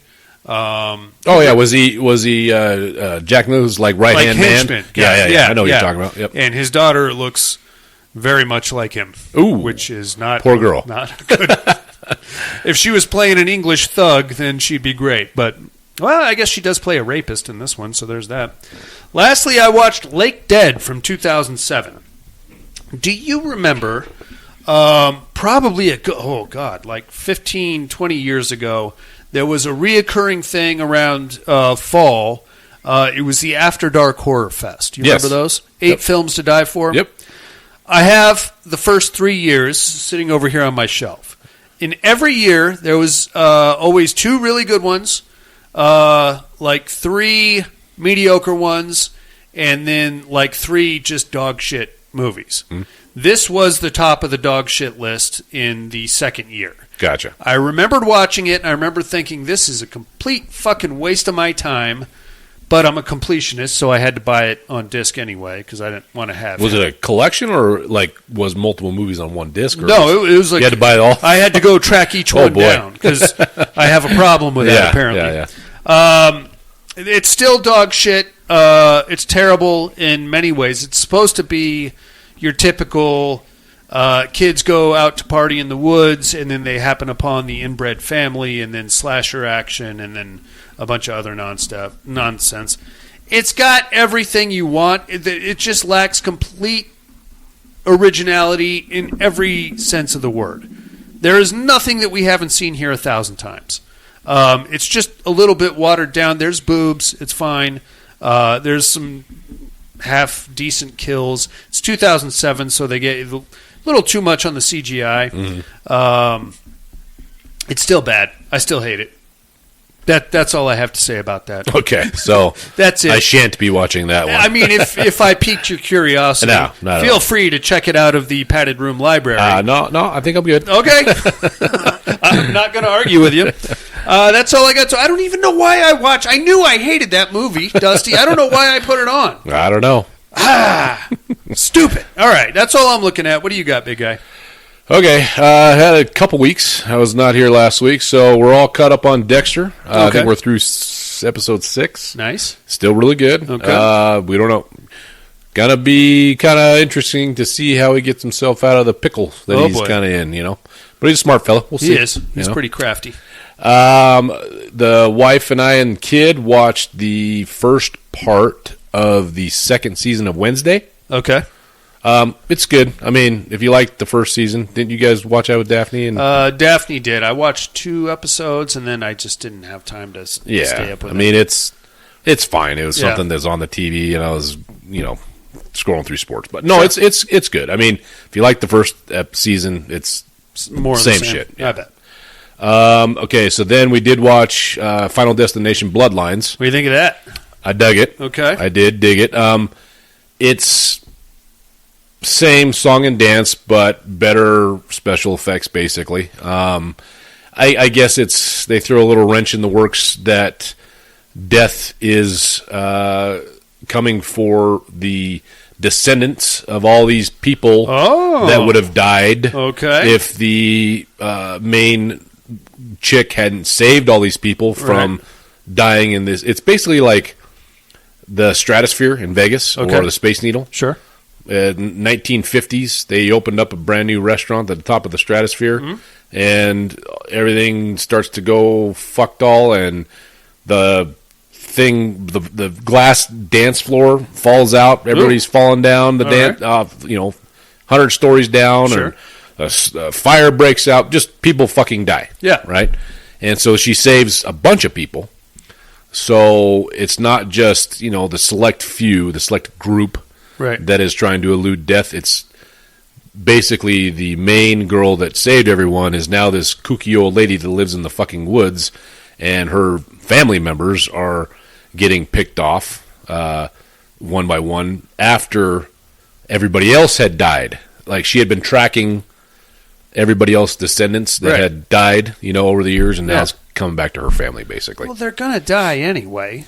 Well, but they're all killed in very strange strange ways. So, but it's still an accident. Sure, you know what I mean. It is. That's the thing that throws. It's a fucking accident. They personified death, right? Okay. And I think this is Tony Todd's last movie. It is. Yes. He looked not well. Yeah. He had to have been 130 pounds. Ugh. I mean, he was well on the verge there. That sucks. So that was kind of sad, but no, the movie was great. I mean, I like the Rube Goldberg death scenes. Yeah, the mousetrap. Oh yeah, I just think, that's kind of cool. Oh, that's it. Oh, it goes to there. Yeah. All right, here we go. I like it. And around. Yeah. Being the engineer that I am, it gives me a chuckle. Sure. Well, makes sense. We watched. Well, I did. Blair fell asleep. Abraham's Boys. We rented. Oh, okay. It was not great. Oh no. No, not great. I don't want to ruin it. It kind of diverts away from the source material a bit, and then kind of alludes to. I don't want to say much about it except for it wasn't great. Okay. Don't pay for it. Okay. If you're interested, maybe wait. It might be on Shudder or something at some point. Yeah. But it definitely was very fucking slow. Very slow. All right. It's weird because the short story is actually very short, isn't it? I don't know. I listened to it, so it probably is, I don't know, an hour, hour and a half, something like that. But they, like I said, they deviated from the source material a little bit. Okay. And the ending is slightly different. And the implications at the end are... I didn't like it, the implications at the end. I don't like the way they changed kind of the ending from the book. And, once it's out for a while, if you watch it, then we can discuss the ending. Then we went to the theater and watched Weapons.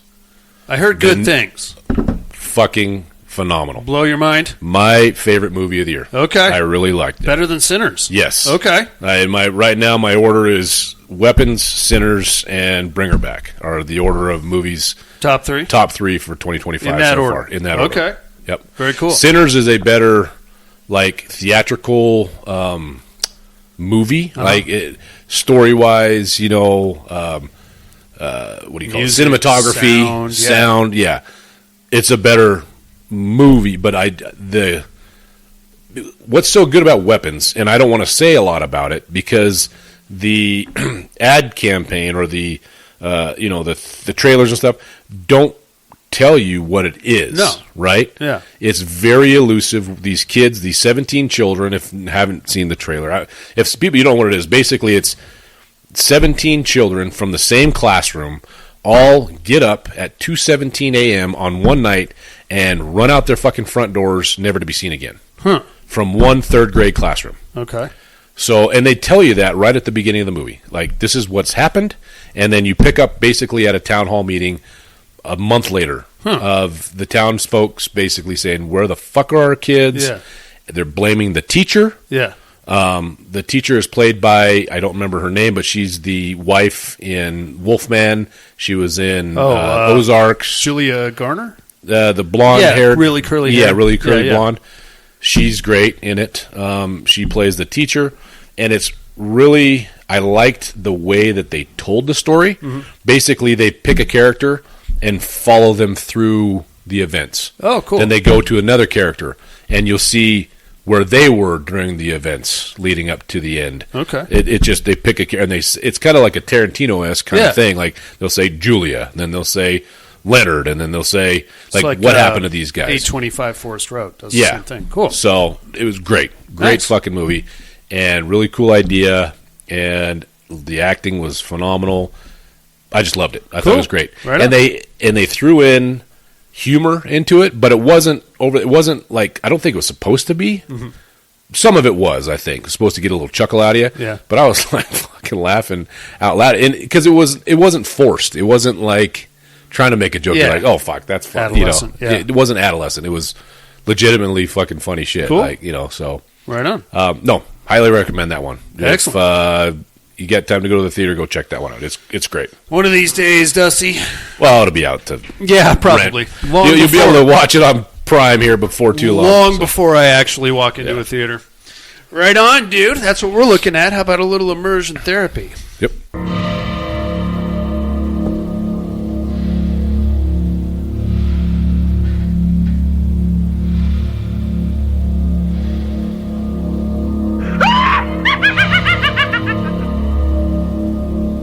Immersion therapy.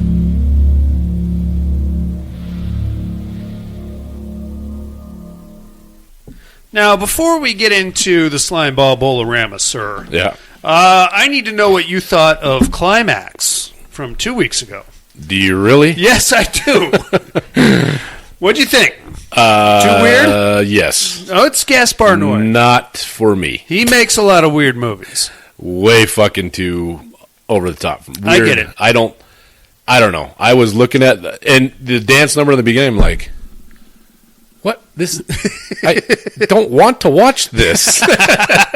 Well, that's not even the beginning. The beginning is like 15 minutes of all the interviews, and I want to be a dancer because of this, and then that, and then that, and then this. It just kept going though. The dance was like, I thought it was like the credits. Yeah, scene. Like, no. I was like, fucking hell. Yeah. Is this thing going to end? And then you finally and what are we going to get into? And it was very French. Oh yeah, absolutely. Very French. Okay, you're not a Gaspar Noé fan. Was not my favorite. Did you ever see Irreversible? No. Is that where it goes from the end to the beginning of the rape guy? revenge? I didn't watch. I wanted to watch. Is it? That's the one. It's on Shudder, right? So there's then they do a cut where they flip it and did it the other way. They're both on Shudder. Okay, I'm gonna have to watch. I want to watch that one. Very brutal rape scene of Monica Bellucci. That one I would say is watchable. I would recommend watching the backwards version first. Okay, because it kind of puts things in context. He did another movie called Enter the Void, which I believe you need to be on acid to fully understand. Yeah, I didn't get the whole fucking camera angles and shit. Oh, yeah, Like when he was going through, when they were all on the end acid trip, when everybody was just fucking blowing out crazy. Yeah. Dude's fucking that other chick on the floor. But like the camera, we're all over. It was the like place. making me. I was like, I can't watch this. Yeah. I'm gonna get we're sick. We're floating for a little bit. Yeah. And we come back in, and there's somebody under the table. Yeah. You gotta, and then like the worse things get, the faster the camera starts moving, which think- throws you even off further. I think Bananas. he intended you to either be high or on acid to watch the movie. It's quite possible. Yeah. So Or some French designer drug. I have no idea. All right, back to business. Sorority Babes and the Slimeball Bolorama. All right. It's the best movie you've ever seen in your life. You go ahead and admit it. Sure. Sure, buddy. It was fine. It's stupid. I get it. To quote the song, it is stupid. It's a movie that I love it to death. And I understand. I understand the nostalgia for it. It was nice to. That's the first time I had ever actually seen Stooge in another movie besides Demon. Basically Night of playing Demons. Stooge again, more or less. He's actually done quite a bit of work. Hal Halvers, I think, is his name. I can't remember him anything besides Night of the Demons. But I see him and I'm like, oh, there's Stooge. It's Stooge. Yeah. It's dumb. It's dumb as shit. Uncle Impy, which is basically a sock puppet. Yes, very. Why did they make Uncle Impy have a inner city or a African American guy accent? The guy doing the voice, white as snow. Really? Yeah. Oh boy, it's the same guy. I don't know if you've seen Surf Nazis Must Die, but it's the guy that played Mengele. Okay. For some reason, he goes by Dookie Flyswatter in this movie, and then in Surf Nazis, he's Michael something or other. But it's the same guy. Fucking Babs. She never got naked in a movie. I really wanted to see that. Michelle Bauer, who did get naked in just about every movie. Brink Stevens in there, along with Linnea Quigley. It's a stupid fucking movie, man. And I love it to death. I don't know why. It's dumb as shit. It is dumb as fucking shit. We need to initiate you into the sorority by breaking into a bowling alley and stealing a trophy. Well, which houses a trapped genie, imp, whatever you want. just happen to pick the wrong trophy. True. Really. Yeah. But we're gonna initiate you into the sorority by hitting you with whipped cream and paddles and spanking you. Yeah. But the three pervos outside, they're going to get out of it. We're not going to call the cops. They have to help you. Yeah. These fucking peeping Toms, we're not going to call the cops on them. They have to help you. Yeah. That's their penance. That's what it is. Oh, okay. That makes total sense. Sure. Yeah. Yep. And the old guy that gets trapped in the fucking closet? George Buckflower. Yeah. She just walks by and shuts the door. Yeah. This guy's got to be 225, 230, and she is all of a $110? Yeah. Maybe? Yeah. And she's able to Oh, yeah. and No he's problem. locked in there? Yeah. Yeah, it was ridiculous. He plays the homeless guy in Back to the Future. Back to the Future. Yeah. Crazy drunk driver. They Live. He was the homeless guy that went to the spaceship and came back in a tuxedo. Pretty much every single homeless guy you've ever seen has been George Buckflower. Yeah. All right, man. Well, I'm glad you enjoyed it. You're not. If you like that one, where do you see what I got for you this week? Your immersion therapy for this week is going to be The Children from 1980, starring Martin Shakar and Gil Rogers, directed by Max Kalmanowiczek. Max Polish. We're going to call him Max Polish. Find this bad guy on Tubi. This is the very first horror movie I ever watched. Mm-hmm. So put that in your pipe and smoke it. Check that out, inmates. We'll do the same and compare notes next week. But now it's time for a round of Who's Your Daddy?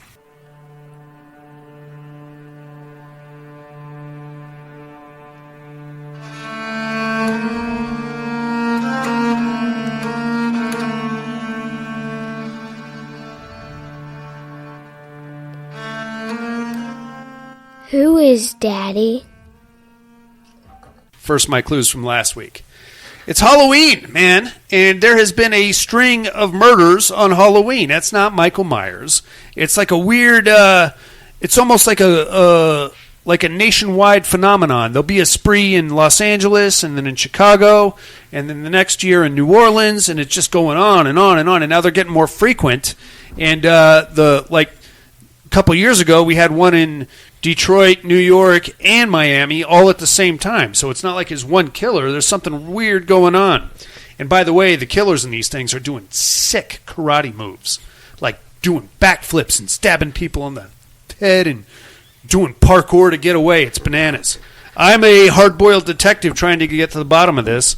It's, of course, Trick. Have you seen Trick? I haven't. It's the kills are bananas. It's all right. I'll say it's all right. Okay. And if Michael Myers knew like jiu-jitsu, this is the way the killer operates. Right. It's pretty crazy. Who might I be this week, you ask? Well, I am a businessman with a cheating whore for a wife. I actually caught her jerking my boss off at the company picnic, but I didn't want to say anything because I was scared of losing my job. My friend's wife is like a weird art avant-garde lady, and she's been doing these mask caricatures all over the house where the picnic took place. I happened to put one on, and when I took it off, my face looked just like the mask that I put on. And now I'm going full Tyler Durden / Benson on everybody, and I'm taking back control of my life and kicking everybody's ass and killing a few people along the way. Who might I be, you ask? Tune in next week, inmates, and I'll drop some knowledge on you. If you figured out who next month is going to be about, you might be able to put this together a little bit easier. In the meantime, I think that's about going to be it for us. Dusty, you got anything else on the week? Nope. Thanks for listening. Absolutely. Like, comment, subscribe. We do have a Patreon campaign running. If you feel like dropping us a couple of shekels, head on over to paddedroompodcast.com. Find out everything you need to know there. Join us next week for Strange Darling, closing out Kyle Gallner month. I miss him already. Yep.